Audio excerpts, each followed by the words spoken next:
Here. We're excited to be able to do even a small ceremony this year for the Jamestown Pride celebration. June is Pride Month across the nation, and so we're here today even though we were scheduled to have a pretty large festival in the city, as well as a flag raising and many other things. We are in a very strange time, but we can at least celebrate to our community some of the work that's been going on for many years, culminating in this moment. So I'll have a few remarks shortly, but I do want to introduce Stephen Cobb, who's the head of the Mental Health Association and has been working with our Pride Committee across the city of Jamestown. So I'll have Steve come on up. Thank you, Mayor. I'm Stephen Cobb. I'm the Executive Director of the Mental Health Association. It's great to be here. I'm also representing the Pride Committee in Jamestown. And about 10 months ago, a group of people kind of just organically came together in our community and decided that Jamestown needed to recognize Pride. And we came together to organize a Pride Festival, a series of events, which would be our first major Pride Festival in Jamestown and Chautauqua County to recognize Pride Month. Now, Pride started on June 28th, 1969 at the Stonewall riots in New York City on Christopher Street. And the riots were led by a group of trans African American activists. And during this time of great change in our society, I think we can find inspiration from the riots that took place at Stonewall in 1969.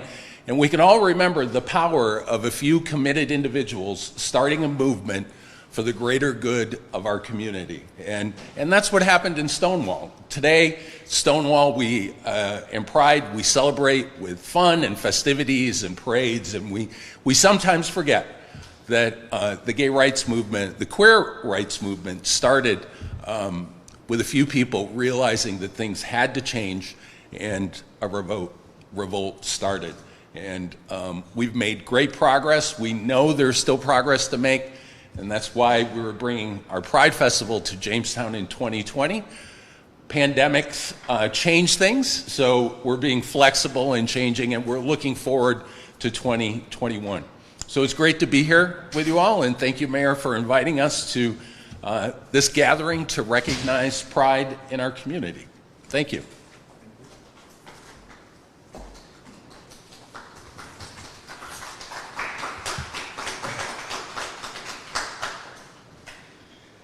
So it is, it's quite an interesting thing that you bring up a pandemic, because the last time we've seen a pandemic like this was really the AIDS crisis that hit Jamestown very hard, as well as the entire nation.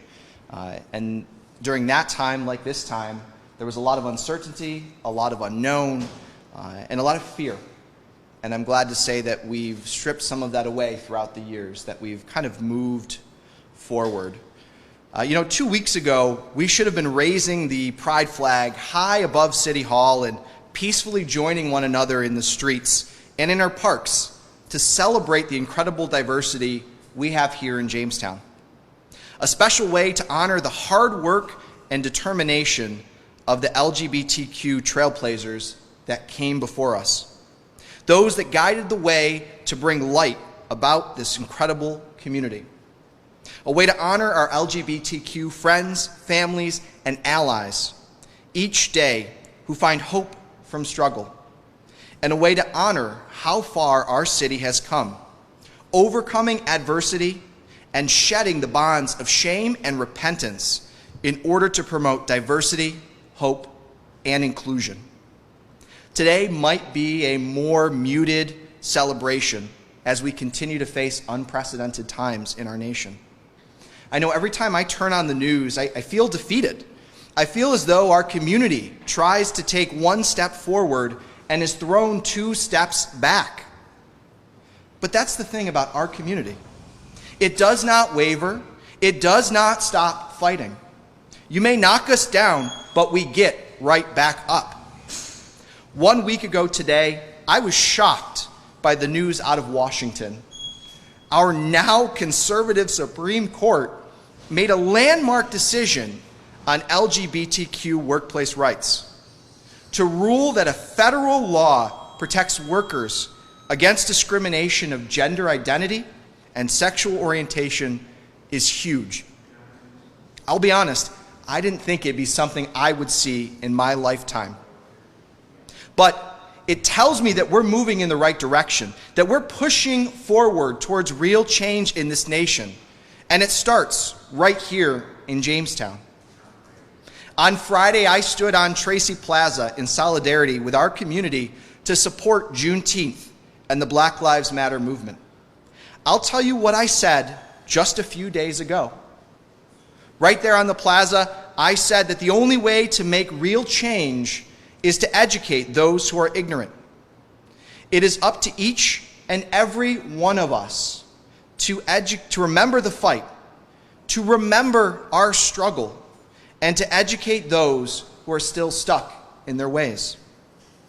The actions of this Pride Committee sought to do just that, to shine light on a community often forced in the dark, and to educate each other. Educate our whole Jamestown community. Just because people may seem different does not make them less than a human being. I'm proud to be the mayor of Jamestown during these strange and trying times, something that I do not take for granted. More importantly, I'm proud to be a member of this community as we continue to fight for equality and inclusion and to educate those around us. It's time to end fear and to bring about understanding. So with that, I have a proclamation from my office, and I would like the members of the Pride Committee to come on up, if they wouldn't mind. For those who would like to come up.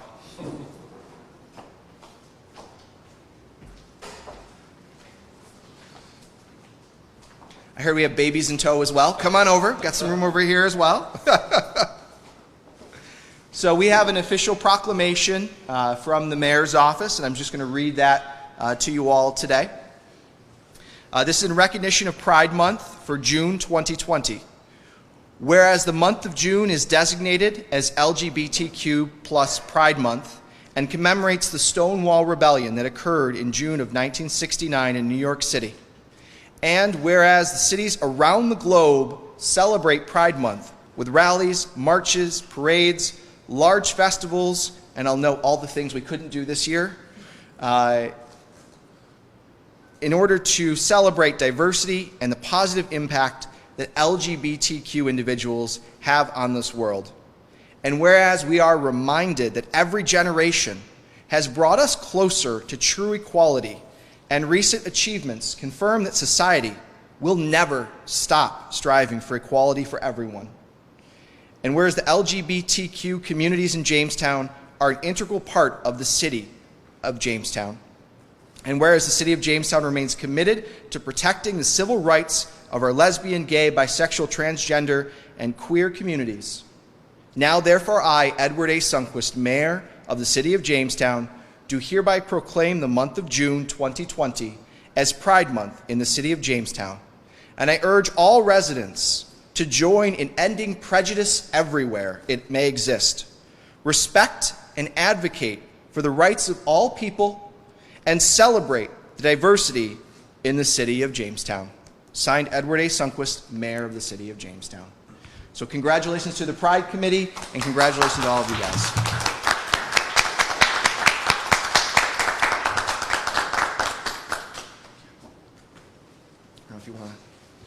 So thank you all very much for being here today, for celebrating, for remembering this community we have, the diversity of the city of Jamestown, as we pass it on from generation to generation, literally with babies in tow. We're excited and delighted to be here to honor that, and thank you all for being here today. Hopefully next year we go big or go home, right? That's right. So thank you all. We appreciate it. Thank you guys so much. Can we just ask a question? Sure, absolutely. Just want to ask you a quick question. Yeah, I don't know if you want to answer it or someone from anyone else I know. sure. What depends on what the question is. It's about the Fenton History Center's involvement. Oh, sure. Yeah, who Does wants to anyone talk want about to answer it? Sure. Sure. I know we've talked about it before, but we'll get to it today too. So hang on. One second.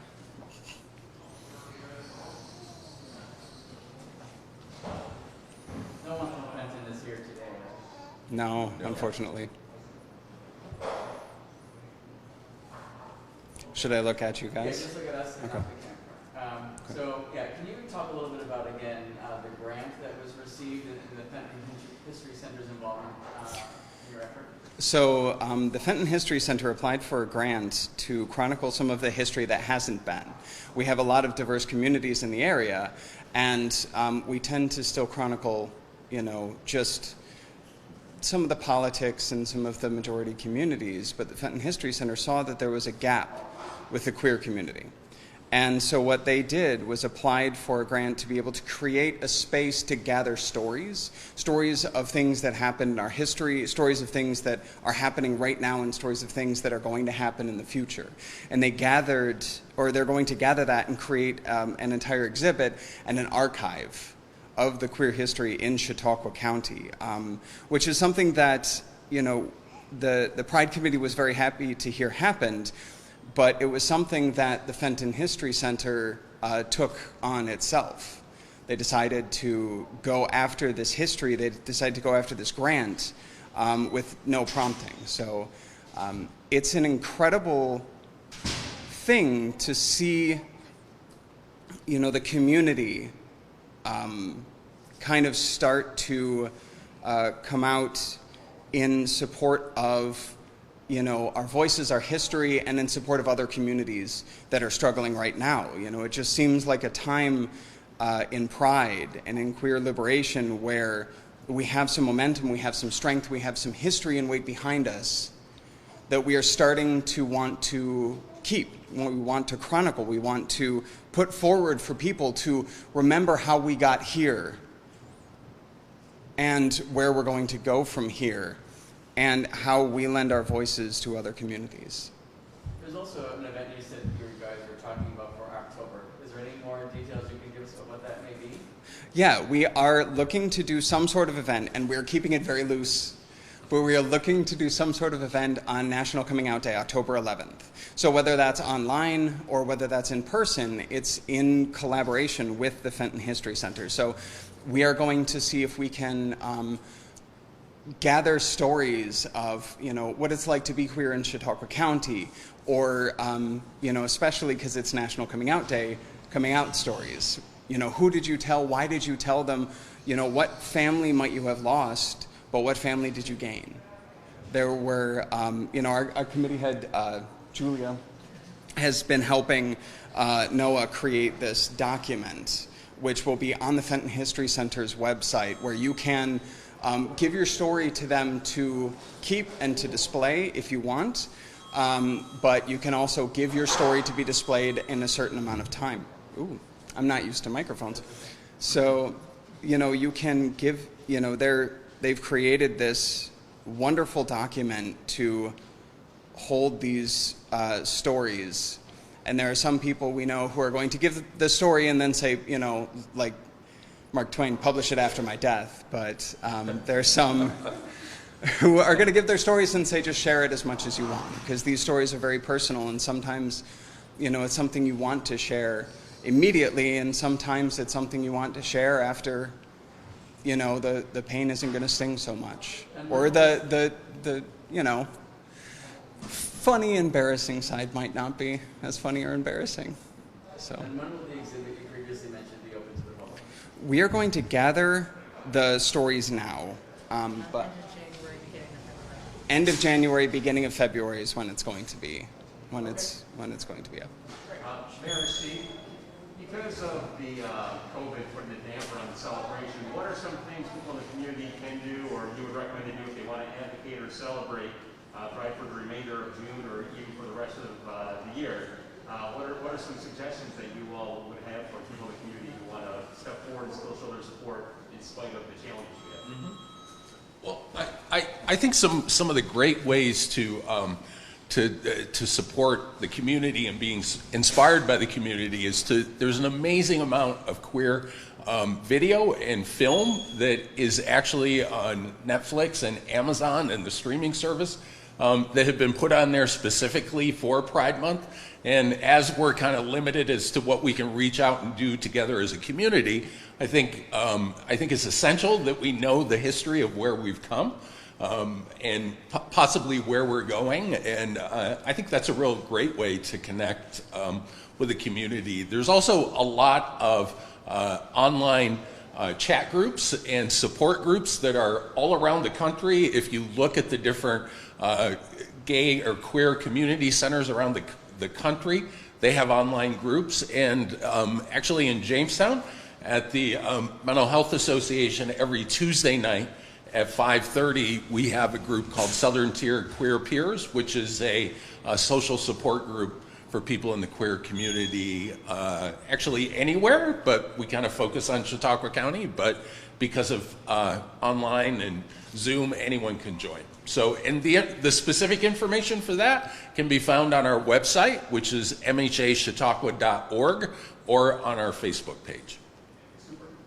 Stephen, to follow up to that, how important is it to connect that community through these support groups?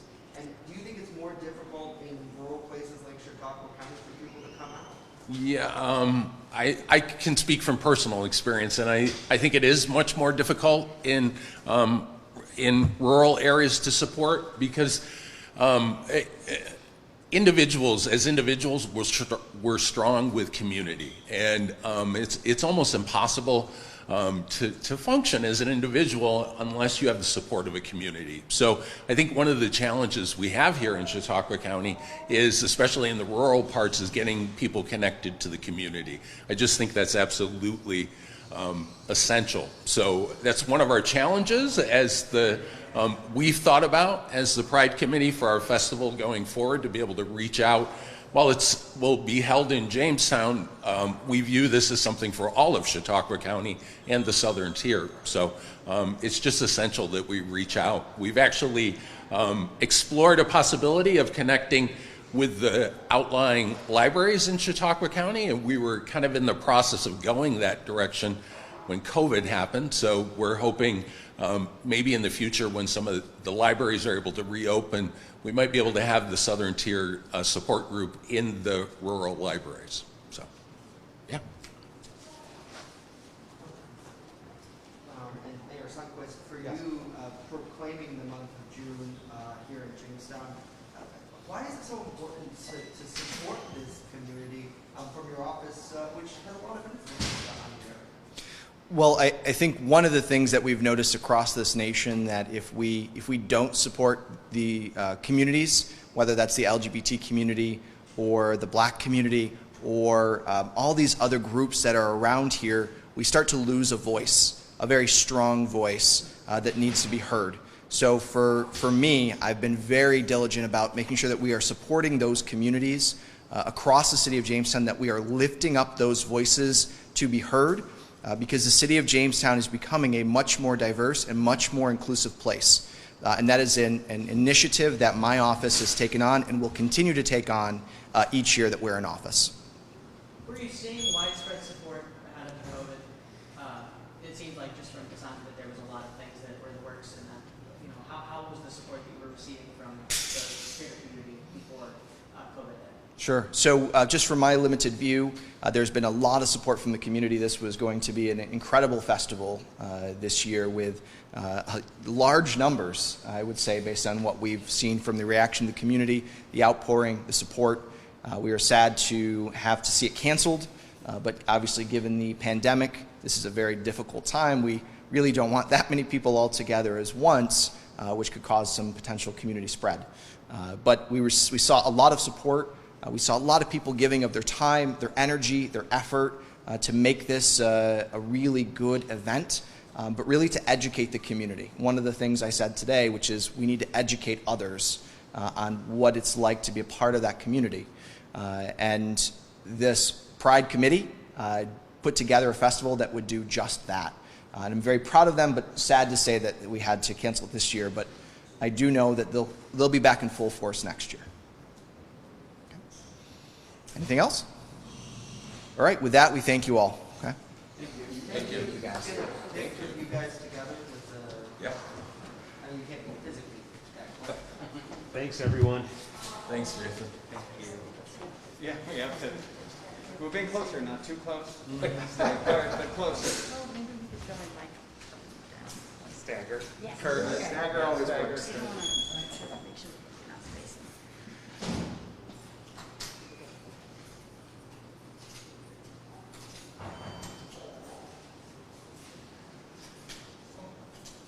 Can you really open that up? Yeah. That'd be all right.